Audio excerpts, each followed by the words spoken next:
안녕하세요. 저는 지금 무척이나 조용한 곳에서 풀벌레 소리, 바람 소리 들으며 시끌벅적한 제 마음을 다스리며 살고 있어요. 처음부터 이런 곳을 좋아했던 것은 아니었지만 머릿속이 시끄럽다 보니 자연스레 이런 곳을 찾게 되고 좋아하게 되었네요. 저는 아니 3번의 결혼에 실패를 했는데요. 그 모든 실패는 한 여자 때문이었어요. 제가 첫 번째, 두 번째 결혼이라고 나열하게 될 줄도 몰랐고 사랑했던 사람들과 그 여자 때문에 헤어져야 할 줄도 몰랐어요. 그 여자와의 만남은 제 인생에서 도려내고 싶은 아픈 상처뿐이었죠. 전철에 만나게 된 것은 친구 때문이었어요. 애인이 있었던 친구 녀석이 하루는 여자를 소개시켜주겠다며 애인의 친구를 데리고 왔고 저희는 그때 처음 만났어요. 그 후로부터 저희 4명은 자주 만났고 어울리게 되었어요. 저는 전철의 친구 그 이상으로 생각해 본 적이 없었지만 전철은 저에게 아주 적극적이었어요. 처음 만났을 때부터 저에게 호감을 표현했고 저를 친구 이상으로 생각하고 있었어요. 몇 번 거절을 했지만 전철은 포기를 할 줄 몰랐어요. 서로 얼굴을 보기가 껄끄러울 텐데도 전철은 전혀 개의치 않았어요. 저는 그런 전처가 어느 순간 부담스러워졌고 될 수 있으면 그 만남에 나가지 않으려 했어요. 하지만 다른 친구들이 엮여 있었던 터라 아예 안 보고는 살 수가 없었어요. 그러던 중 친구가 결혼을 하게 되었고 그 일로 전처가 회사 앞으로 찾아온 적이 있었어요. 회사 근처 카페에 있다는 말에 퇴근을 하고 카페에 갔어요. 전처는 커피를 마시며 저를 기다리고 있었고 제가 들어서자 저를 아주 반갑게 맞이했어요. 무슨 일이야? 다른 게 아니라 애들 결혼할 때 우리가 축하를 해주면 어떨까 해서. 축가? 그래도 우리가 친하다면 친한 사이인데 뜻깊은 선물 해주는 게 낫잖아. 나 음치인데? 에이, 내가 너 노래 실력을 다 아는데 무슨 소리야.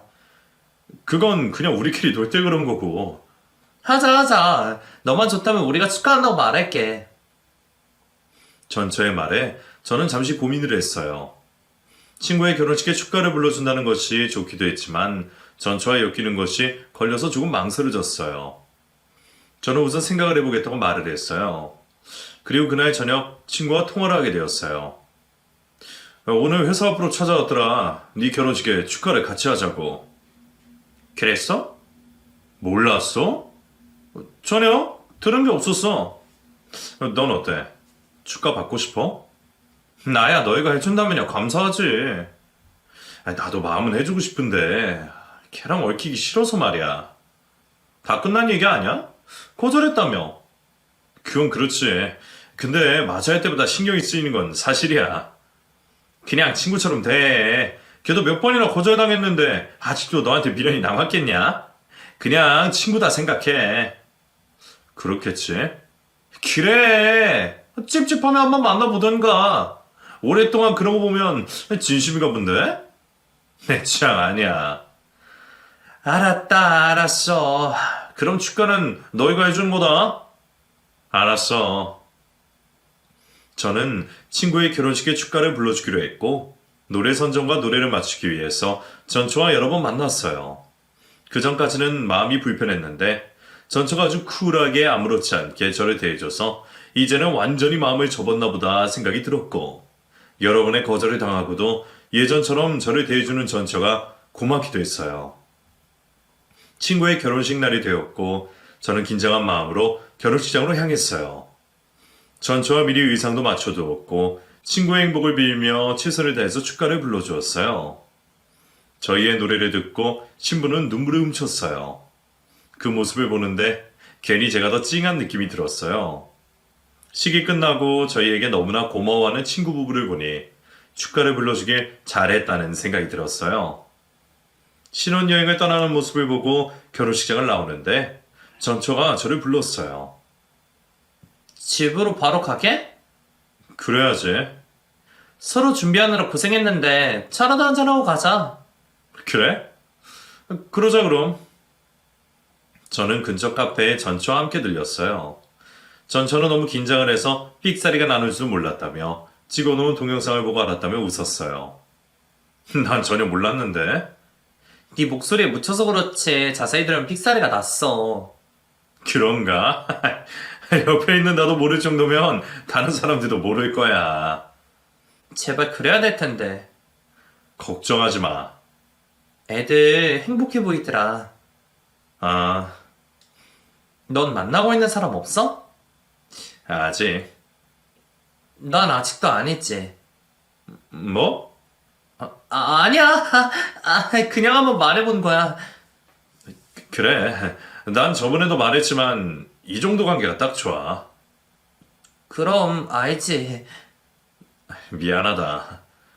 아니야. 사람 마음이 어디 내 마음대로 되겠니? 그만 일어나자. 긴장이 풀렸더니 금방 피곤해지네. 그래.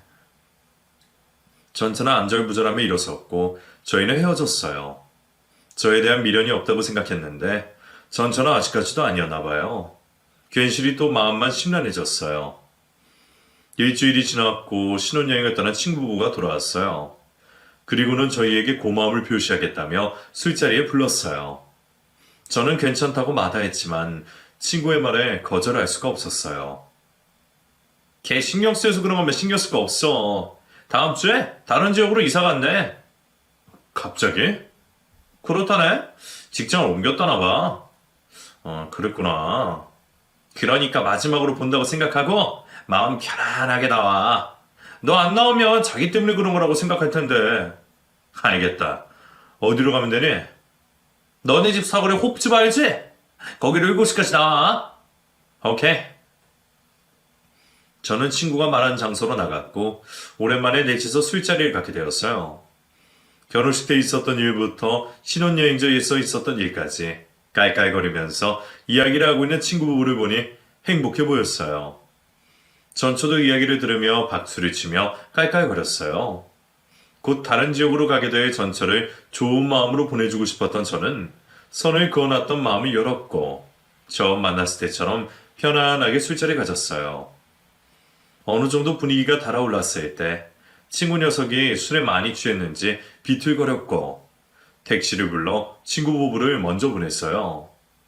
저도 오랜만에 과음을 했는지 머리가 핑 도는 것 같았고 몸이 비틀거렸어요. 그때 전처가 저를 부축해줬어요. 괜찮아? 괜찮아. 여기 잠깐 앉자. 벤치에 앉은 저에게 전처는 생수를 건넸어요. 저는 생수를 벌컥벌컥 마셨어요. 술 때문에 몸이 뜨거웠다가 차가운 물이 들어가니 갑자기 한기가 도는 것 같았어요.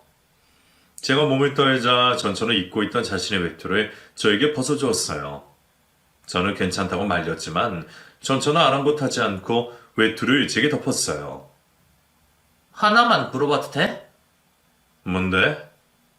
왜 내가 싫어? 여러 번 생각해도 난 아니야? 그게 넌 그냥 내 친구야. 항상 똑같이 늘 친구랑 감정뿐이었어? 미안하지만 그래. 넌 늘 친구 그 이상 그 이하도 아니야. 전처의 물음에 대답을 하던 저는 스르르 몸이 풀리더니 전처의 어깨에 기대어 그대로 잠이 들고 말았어요. 다음날 비몽사몽한 채로 눈을 뜬 저는 낯선 환경에 깜짝 놀라고 말았어요. 아기자기한 소품들로 꾸며진 낯선 방을 조심스레 훑어보았고 제 옆에 전처를 보는 순간 소스라치게 놀랐어요. 제 소리에 자고 있던 전처가 눈을 떴어요. 일어났어? 여기 어디야? 기억 안 나? 전혀. 어젯밤에 네가 너무 취해서 벤치에 쓰러지는 바람에 어쩔 수 없이 데리고 왔어. 저는 기억을 되살려보려고 애를 썼어요. 분명 벤치에 앉아 잠시 쉰 기억은 나는데 그 뒤로는 전혀 생각이 나질 않았어요. 당황해하고 있는 저를 보던 전처는 아무 일도 없었으니 걱정하지 말라며 일어났어요. 그리고는 다음에 볼 때에도 반갑게 보자며 웃었어요. 너무나 쿨한 전처의 반응에 저는 더 당황스러웠어요. 전처는 일이 있다며 밖으로 나갔고 저도 부랴부랴 옷을 입고는 집으로 돌아왔어요. 술은 분명 닦였는데도 기억은 돌아오지 않았어요. 그때 먼저 집에 들어간 친구에게 해장 같이 하자며 연락이 왔고 저는 식당으로 갔어요. 친구는 아직도 술이 덜 깼는지 페인처럼 하고 눈이 거의 반쯤 잠긴 채 앉아 있었어요. 정신 차려. 아직도 술이 덜 깼냐? 왔어. 할머니, 여기 해장국 2개요. 주문과 동시에 해장국이 바로 나왔고 뜨뜻한 국물을 들이키니 속이 풀리는 것 같았어요.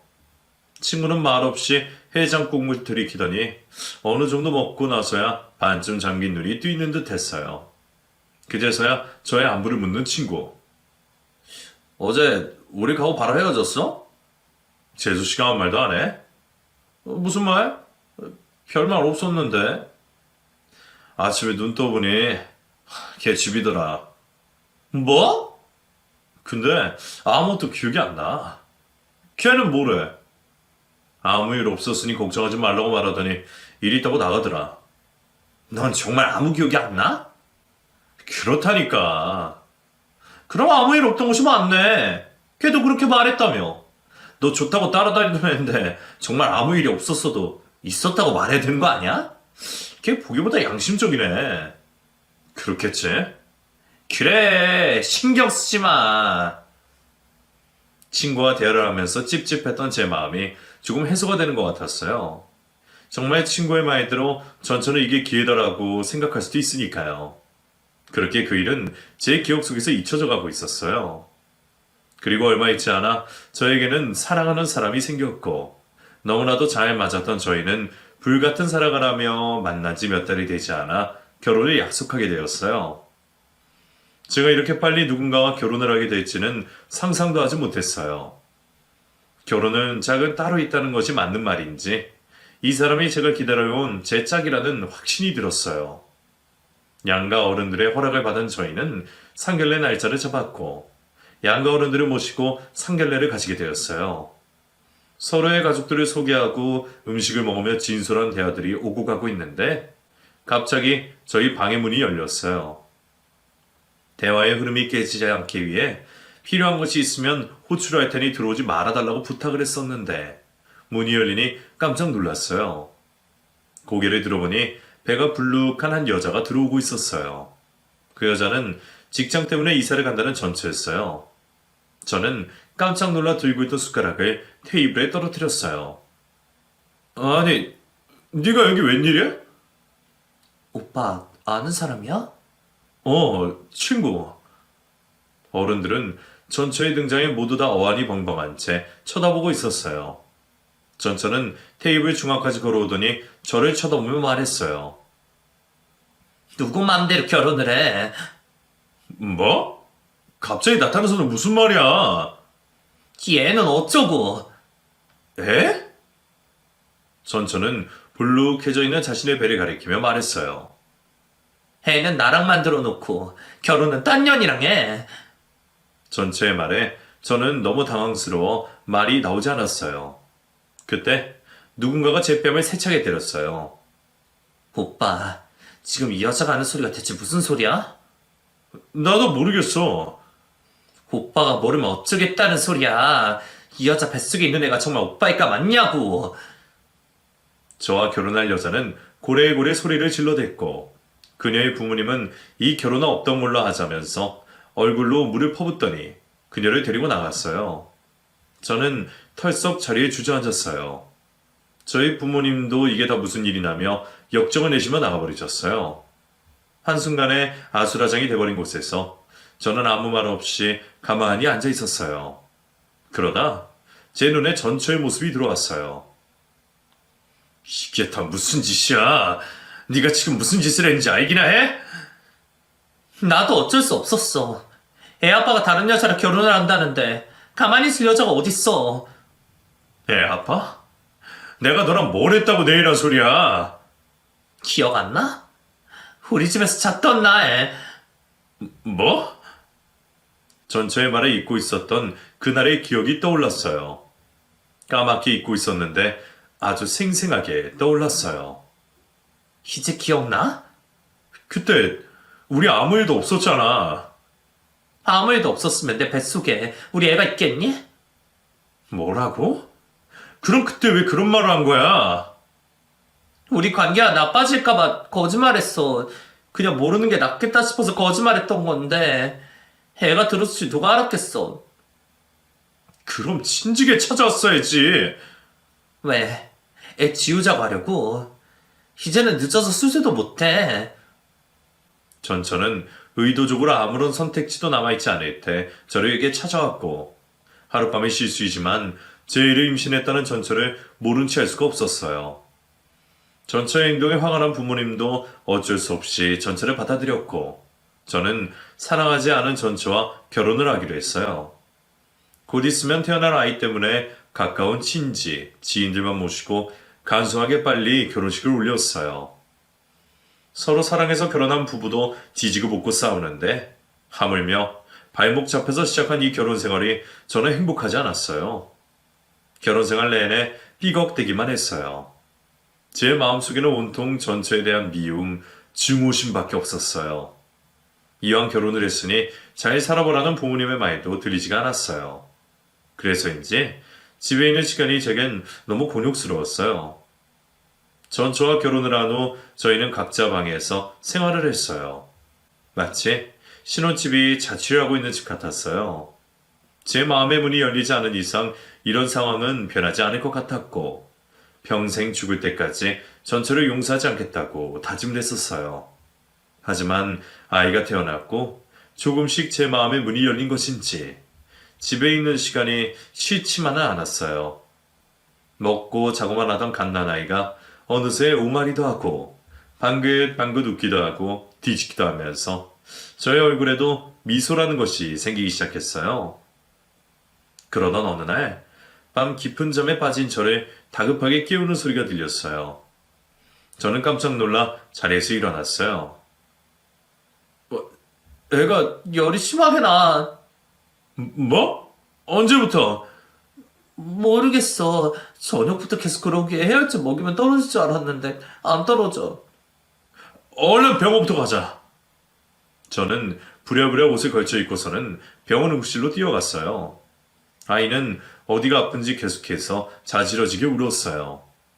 아이의 허벅지에서 피를 뽑고 검사 결과를 기다렸어요. 응급실에 있는 동안 저는 미치는 줄 알았어요. 아이는 자지러지는데 의사들은 보이지 않지. 정말 애간장이 타들어갔어요. 옆에서 전처는 울고 있었고 저는 그런 전처를 말없이 달래주었어요. 다행히 아이는 아무 문제가 없었고 목이 부어서 열이 난다고 했어요. 모든 것이 끝났을 때에는 아이도 지쳤는지 잠이 들었어요. 아이는 태어나서 처음으로 심하게 아팠고 그 일을 계기로 저는 아이를 위해서라도 전처를 용서하기로 했고 전처를 받아들였어요. 아이가 배밀이를 하고 기어다니고 걸어다니고 뛰어다니고 모든 순간들이 저에게는 너무 행복이었어요. 아이는 말 그대로 제 삶의 활력소였어요.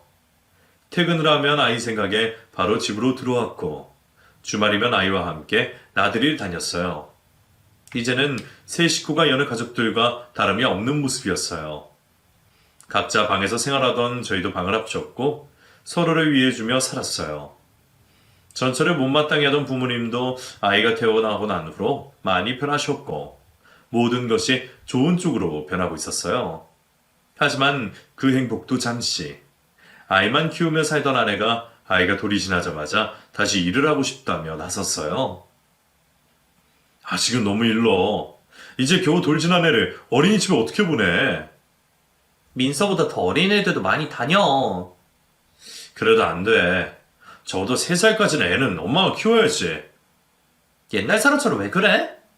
요즘은 다들 맞벌이를 하느라 늦게까지 운영하는 어린이집도 많고 집에서 엄마랑 같이 있는 것보다 친구들이랑 같이 있는 게 훨씬 좋지 뭘 그래. 얼마나 잘 돌봐준다고. 그래도 엄마가 돌보는 거랑 같겠어? 기회가 있을 때 일을 해야지. 애 키우고 나면 나도 나이 들 텐데 누가 나이 들어 오라고 하겠어. 요즘 같은 시대엔 맞벌이가 필수야. 그래도 아직 너무 어린데. 그럼 우선 적응 기간 동안 민서가 적응 못하면 그때 마음 접을게. 어? 나도 집에만 있기 너무 갑갑해서 그래. 알았어. 그럼 적응 못하면 바로 마음 접는 거다. 알겠어. 그렇게 아이는 어린이집에 가게 되었고 처음에는 갔다가 한두 시간만 있다가 돌아왔고 그 뒤로 차츰 오전만, 그 다음에는 오후까지 어린이집에 머무르게 되었어요. 다행히 아이는 어린이집 생활에 적응을 했고 말도 더 빨리 늘었고 어린이집에서 찍어서 올려주는 사진을 보고 있으니 즐거워하는 것이 보였어요. 적응을 잘 해주는 아이 덕에 아내는 다시 일을 할 수 있게 되었고 그때부터 밖으로 돌기 시작했어요. 야근을 하는 날도 많아졌어요. 야근이 있는 날이면 제가 아이의 하원을 도울 수밖에 없었어요. 그날로 다음날 회의 준비로 늦은 시간까지 여러 사람들과 자료를 준비하고 있는데 어린이집에서 연락이 왔어요. 여보세요? 민서 아버님, 네, 제가 민서 아빠예요. 다름이 아니라 민서 어머님이 연락이 안 돼서요. 네? 저희도 퇴근을 해야 하는데 민서 때문에. 죄송해요. 제가 바로 갈게요. 저는 다른 사람에게 양해를 구하고는 헐레벌떡 어린이집으로 달려갔어요. 아이는 원장 선생님 옆에 앉아 있었어요. 아빠! 아이가 저를 보자마자 달려와서 안겼어요. 저는 아이를 들어올려 안았어요. 죄송해요. 아니에요. 평소에는 미리 연락을 주시던데 오늘은 연락이 안 돼서 되려 걱정이 들었어요. 민서 어머님은 연락이 되셨어요? 네, 일이 바빠서 무음으로 해놓은 걸 깜빡했더라고요. 그럼 다행이네요. 오늘 너무 죄송하고 감사합니다. 아이는 원장 선생님에게 손을 흔들며 인사를 했어요. 집에 돌아온 저는 아이부터 씻겼어요. 하루 종일 놀아서인지 아이는 금방 잠이 들었고 저는 화나는 마음을 억누른 채 전처가 돌아오기만을 기다렸어요. 그리고 몇 시간 후 아내가 술에 취해서는 집에 들어왔어요. 당신 지금 제정신이야? 왜 소리를 지르고 난리야? 뭐? 애 걱정은 안 해? 맞다. 민서 데리고 왔지. 뭐라고? 지금 날더러 민서 데리고 왔냐고 묻는 거야? 내 연락 못 받았어? 무슨 연락? 나 오늘 회식 있다고 당신더러 가달라고 부탁했잖아. 언제? 오늘 연락받은 거 하나도 없었는데. 아니야, 나 분명히 보냈는데? 전철은 가방에서 핸드폰을 꺼내더니 확인을 했어요.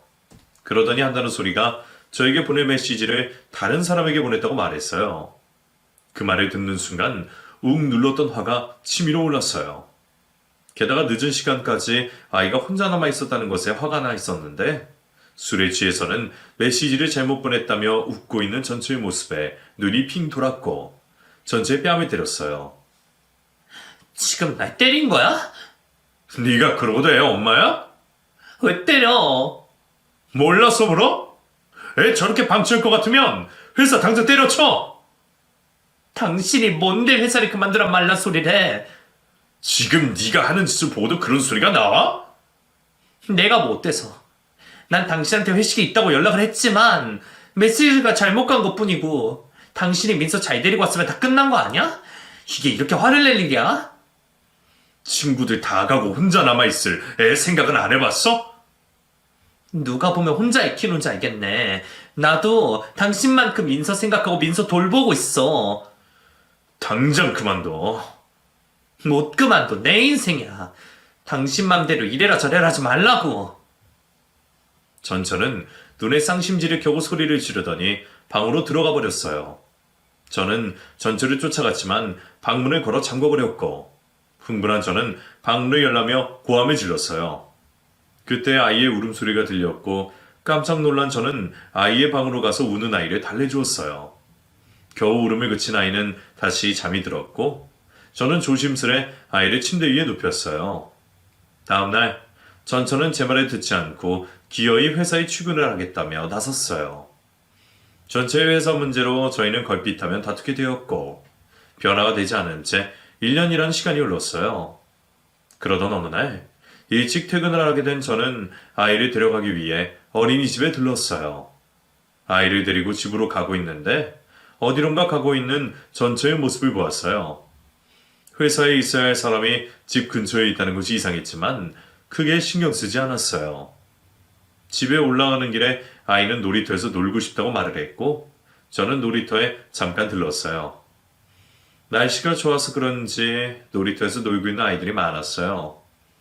그네를 타고 싶다는 아이와 같이 그네도 타고 시소도 타고 오랜만에 아이와 신나게 놀아주었었고 신나하는 아이의 모습을 보고 있으니 덩달아 저도 신이 났어요. 한참을 그렇게 놀아주고 있는데 전처에게서 전화가 왔어요. 나 오늘 늦어. 왜? 일이 바빠서. 아까 집에 온 거 아니었어? 무슨 소리야. 하루 종일 일에 치여 살고 있는데. 그래? 그래. 나 기다리지 말고 먼저 자. 전처와 통화를 끊고 난 후 아이를 데리고 집으로 올라왔고 집에는 어머니가 아이가 보고 싶다며 찾아오셨어요. 저는 오랜만에 어머니가 차려주신 저녁을 먹었어요. 어머니는 직장 다니면서 아이를 키우는 것이 얼마나 힘든 줄 아냐며 전처에게 잘해주라고 하셨어요. 식사를 마친 저는 아이와 함께 거실에서 블록놀이를 하며 같이 놀고 있었어요. 주방에서 뒷정리를 마친 어머니가 집에 가신다며 외투를 입자 아이가 울면서 어머니에게 매달렸어요. 어이, 가지 마. 아이고, 우리 똥강아지. 할머니 여기서 자고 갈까? 어머니는 가지 말라며 팔을 벌리고 울고 있는 아이가 예쁜지 아이를 품에 안고 일어났어요. 그리고는 아이를 데리고 갔다가 내일 데려다 준다고 하셨고 저는 아이의 옷을 입히고 즐겨노는 장난감을 챙겨서는 어머니의 편에 같이 보냈어요. 어머니가 가고 난 후 거실에 홀로 앉아있던 저는 저녁을 먹으면서 어머니가 했던 말이 떠올랐어요. 주방으로 가서 어머니가 만들어 오신 반찬들을 도시락에 넣어서는 전처의 회사로 출발했어요. 늦은 시간이라 그런지 다른 회사들은 거의 다 문을 닫은 상태였고 전처의 회사는 불이 환하게 켜져 있었어요. 저는 도시락을 들고 입구에 도착했어요. 그 순간 사무실에 불이 하나 둘 꺼지더니 컴컴해졌어요. 그리고는 처음 보는 사람 한 명이 나왔어요. 저기 사무실에 아무도 없나요? 네, 제가 마지막인데 어떻게 오셨어요? 여기 근무하는 사람을 찾아왔는데 그분 성함이 어떻게 되세요? 이기영 씨요. 이기영? 아, 몇 달 전에 그만두신 분? 네? 그분 몇 달 전에 그만두셨어요. 남편분이 회사 다니는 것을 원치 않는다고 하시면서 그만두셨거든요. 직원의 말에 저는 깜짝 놀랐어요. 전처는 회사를 그만둔 지 벌써 몇 개월이 지났고 저는 전혀 모르고 있었어요. 늘 아침이면 출근을 했고 저녁이면 퇴근을 했고 일이 많아서 야근을 한 적도 회식을 한다고 늦게 들어온 적이 있던 전처가 회사를 다니고 있지 않다뇨. 저는 황당하고 어이가 없었어요. 그동안 회사를 다니는 척 저를 감쪽같이 속이고 있었다는 사실에 그리고 오늘 일이 많아서 야근을 한다고 연락을 했던 것이 떠올라 화가 났어요. 들고 있던 도시락을 쓰레기통에 집어 던졌어요. 그리고는 전처에게 전화를 걸었어요. 아무리 전화를 해도 전처는 받지 않았어요. 연락이 되지 않자 저는 점점 더 끌어올랐고 화를 주체할 수가 없었어요. 씩씩거리며 건물을 나와 집으로 차를 돌렸어요. 집 앞에 달아달았을 때 골목 앞뒤에 세워진 차에서 전처가 내리는 것을 보았어요. 저는 차를 급히 멈추었고 계속 전처를 주시했어요. 아내가 내리자 운전석에서 남자 하나가 내리더니 두 사람은 입을 맞추었어요. 그 모습에 저는 화가 크게 달아올랐고 차에서 내려 그들에게 쫓아갔어요. 그리고는 전처를 떼어내고는 그 남자의 멱살을 잡아서 바닥으로 내팽개쳤어요.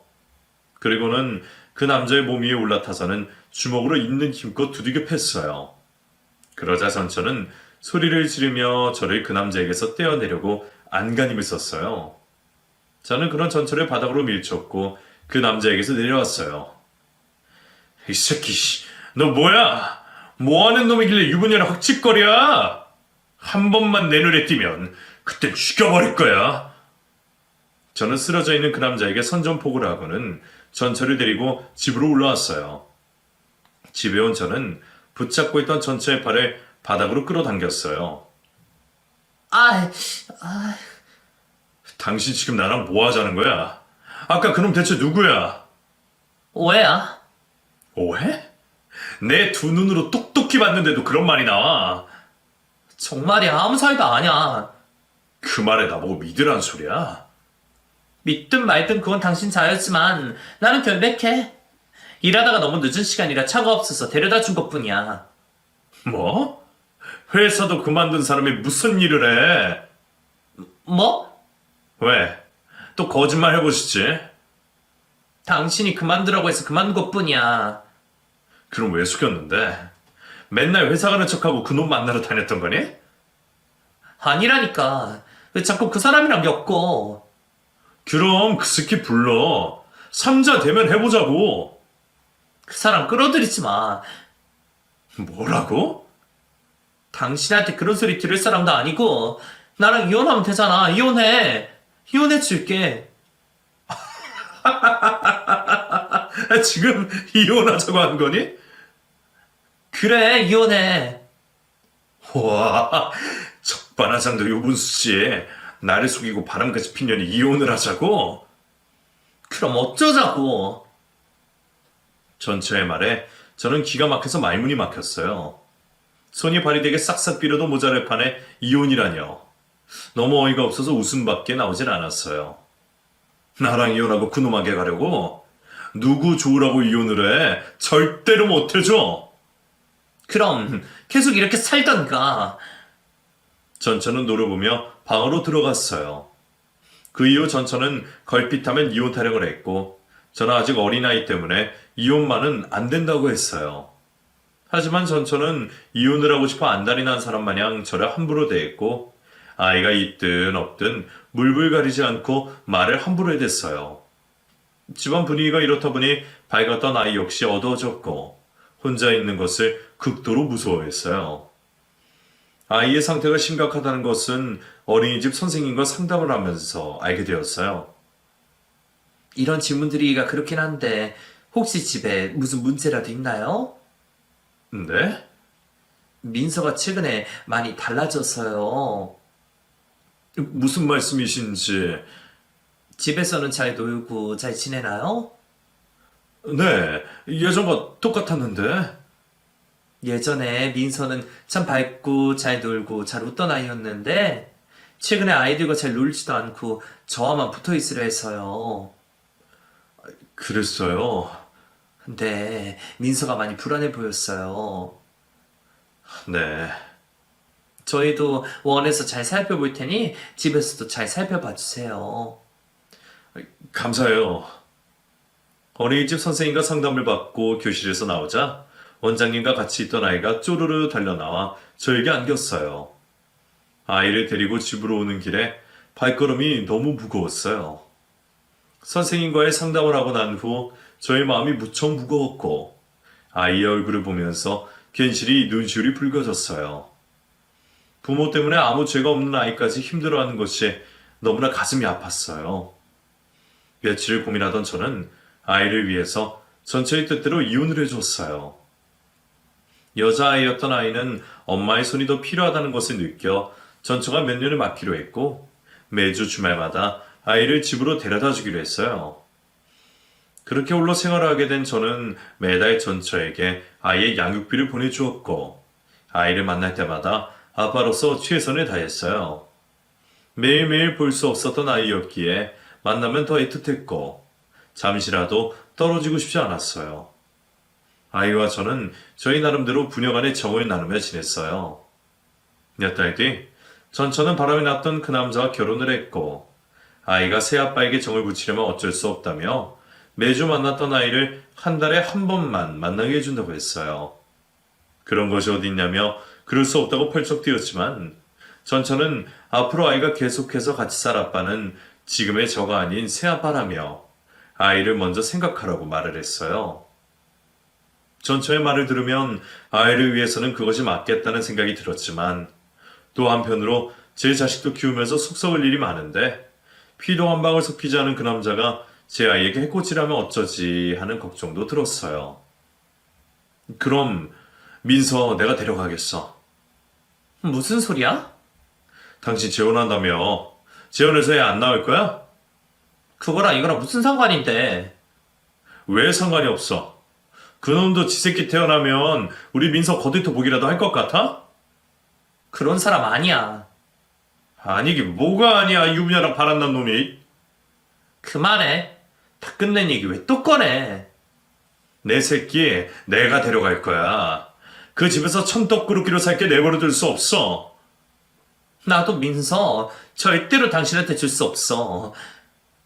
전처와 저는 아이 문제로 팽팽하게 맞섰고 저는 무슨 수를 써서라도 아이를 데려오겠다고 다짐을 했어요.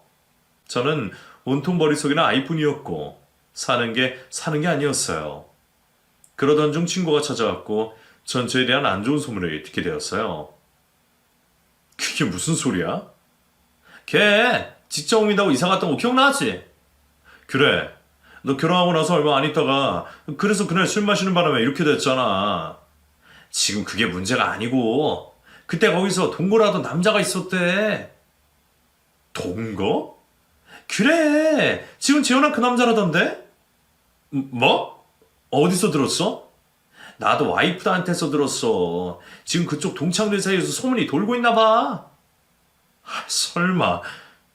혹시 모르니 너도 친자 검사해봐. 아니면 다행이지만 네 애가 아닐 수도 있는 거잖아. 너 지금 네 애도 아닌 애한테 양육비 보내고 목숨 걸고 있는 거일 수도 있다고. 나랑 그렇게 똑 닮았는데. 확인해서 나쁠 건 없잖아. 꼭 해봐. 친구에게 전해들은 전처에 대한 안 좋은 소문. 그것이 제가 사랑하고 있는 아이와 관련된 것이라 저는 혼란스러웠어요. 그럴 리 없다고. 그저 소문이라고 믿고 싶었지만 찝찝한 것보다는 확실한 것이 낫다고 생각이 들던 저는 아이를 만나는 날 아이의 머리카락을 뽑아 친자 검사를 하게 되었어요. 검사 결과가 나오는 시간 동안 저는 정말 시간이 멈춘 것 같았어요. 하루가 1년처럼 느껴졌어요. 분명히 내 아이가 맞을 거라는 확실하면서도 어딘가 모르게 불안한 마음이 들었어요. 그리고 그렇게 기다렸던 친자 확인 결과서가 나왔고 저는 봉투를 열어보고는 깜짝 놀라 종이를 놓쳤어요. 제가 그토록 믿었던, 아니 믿고 싶었던 제 아이는 저의 아이가 아니었어요. 손이 달달 떨렸고 온몸에 힘이 빠져 바닥에 주저앉았어요. 그리고는 종이를 다시 한번 보았어요. 제발 제가 잘못 받길 바라면서요. 하지만 전 정확하게 봤고 그 순간 피가 거꾸로 쏟는 것 같이 얼굴이 빨갛게 달아올랐어요. 욕망로처럼 끌어올라 제 몸을 주체를 할 수 없을 만큼 흥분이 되었고 저는 결과지를 들고는 그 길로 전처의 집으로 쫓아갔어요. 아무리 배를 누르고 대문을 걷어차도 사람 새끼 하나 나오지 않았어요. 한참을 그렇게도 아무런 반응이 없자 저는 아이가 다니고 있는 어린이집으로 쫓아갔고 그곳에서 청천벽력 같은 소식을 전해 들었어요. 아이가 미국으로 이민을 간다며 그만두었다는 것이었어요. 저는 두 다리에 힘이 풀렸어요. 친구에게 전해들은 그 소문은 소문이 아니라 진실이었어요. 이사를 간 전처는 그 남자와 동거 중에 임신을 한 것을 알았고 그 남자와 같이 사느니 저와 사는 것이 더 낫다는 생각에 그 아이가 제 아이가 아닌 것을 알면서도 저의 결혼을 회박놓고 저와 결혼을 했던 것이었어요. 그리고는 또 다시 애 아빠인 그 남자를 만났고 저와 이혼을 하고 그 남자에게 다시 돌아간 것이죠. 그래 놓고선 따박따박 저에게 양육비까지 받아간 전처와 그 남자. 아무것도 모른 채 그들의 손에 놀아났다는 것에 저는 너무 황당하고 어이가 없었어요. 제 자신이 너무 한심스럽고 바보 같다는 생각에 망연자실한 저는 매일매일을 술을 마시며 보냈어요. 옆에서 보기 힘들었던 친구가 심리 상담이라도 받으면 도움이 된다며 저를 병원으로 데리고 갔어요. 어두운 방 안에만 처박혀 술로만 지내던 저였는데 몇 년 동안 병원에 다니면서 의사 선생님과 대화를 나누다 보니 조금씩 마음의 안정도 생겼고 제 삶에도 변화가 찾아왔어요. 완전히 다 회복이 되진 않았지만 어느 정도 회복이 된 것 같았어요. 다시 사람들을 만나게 되었고 일상생활도 가능하게 되었거든요. 그리고 저의 상담을 도와주었던 의사 선생님과 인연이 되어 결혼을 하게 되었어요. 한 번의 아픔이 있었던 저와 그런 저의 아픔을 옆에서 보다듬어준 의사 선생님. 저희 둘은 많은 사람들의 축복을 받으며 행복한 결혼식을 올렸고 다음날 신혼여행을 떠났어요. 신혼여행을 간 첫날 밤 아내가 저에게 어렵게 말을 꺼내며 부탁을 했어요. 친오빠 딸, 내가 키우면 안 될까요? 친오빠요? 당신한테 오빠가 있었어요? 있었죠. 그런데 말을 왜 안 했어요? 초가집 식구들에게도 들은 적이 없었던 것 같은데. 저희 집에선 오빠는 처음부터 없었던 사람이랑 매한가지예요. 아니, 왜요? 부모님의 뜻을 거역했거든요. 아무리 그래도 그렇지. 자식인데. 저희 집은 그랬어요. 부모님은 오빠가 자신들이 원하는 사람과 결혼하기를 원했지만 오빠는 그때 만나고 있던 여자가 있었어요. 부모님의 반대는 심하지 오빠는 덜컥 일부터 저지른 거죠. 집을 나가 그 여자와 동거를 시작했어요. 몇 달 뒤에 그 사실을 알게 된 부모님이 오빠는 데려왔고 그 사이 그 여자는 다른 남자와 결혼해서 애를 낳고 산다는 소식을 들었어요. 그런데 알고 봤더니 그 애가 오빠였던 거예요. 그 사실을 안 오빠 부모님은 버리고 그 여자를 선택했고 들은 아이를 데리고 미국으로 떠났다가 다시 한국으로 들어왔는데 결국 교통사고로 둘 다 죽고 말았어요. 저런. 그래서 홀로 남게 된 조카가 너무 가여워서요. 그렇겠군요. 내가 키우고 싶은데 괜찮을까요? 사정이 딱하게 됐네요. 우선 사진부터 볼래요? 아내는 지갑에서 사진 한 장을 꺼내서 제게 보여주었어요. 세 사람이 같이 웃고 있었어요. 어때요? 귀엽죠? 아내의 말에 사진이 더 유심히 보던 저는 화들짝 놀라게 되었고 겨우 잊혀진 그날의 일들이 생생히 떠올라 숨이 쉬어지지가 않았어요. 괜찮아요? 갑자기 왜 그래요? 숨을 천천히 쉬어봐요. 제 옆에서 말을 하고 있는 아내의 말이 희미하게 들었어요. 사진 속에 웃고 있는 세 사람은 바로 저를 괴롭혔던 제가 그토록 증오하던 그 사람들이었어요. 전처와 그 남자 그리고 제 아이라고 믿었던 아이까지. 세상에 이럴 수가. 어떻게 그 사람들과 아내가 가족이었다니. 흐릿해졌던 정신에 다리 차린 저는 옷을 입지도 못한 채 헐레벌떡 방을 나와 도망을 쳤고 저희 두 번째 결혼 역시 파토가 나버렸어요. 아픔이 다 회복이 되기 전에 또다시 상처를 받은 저는 모든 것이 치유되었다고 믿었었는데 처음보다 더 힘든 나날을 보내고 있어요. 저를 아는 사람이 아무도 없는 조용하고 한적한 시골 마을에서 홀로 지내면서요. 제 인생을 망쳐버린 두 사람은 이미 이 세상을 떠났고 저는 이제 더 이상 그 두 사람에게 죄를 물을 수도 없어요. 잘못을 한 사람은 편안하게 생을 마감했는데 저는 이렇게 고통스럽게 살아가고 있는지 욕이라도 실컷 해주고 실컷 두들겨 팼더라면 덜 억울할 것 같아요. 이미 다 지나간 일이라 마음을 다스리려 해도 쉽게 다스려지지가 않네요. 시간이 약이라는 말을 믿으며 이 아픔이 아물어지기를 간절히 바라봅니다.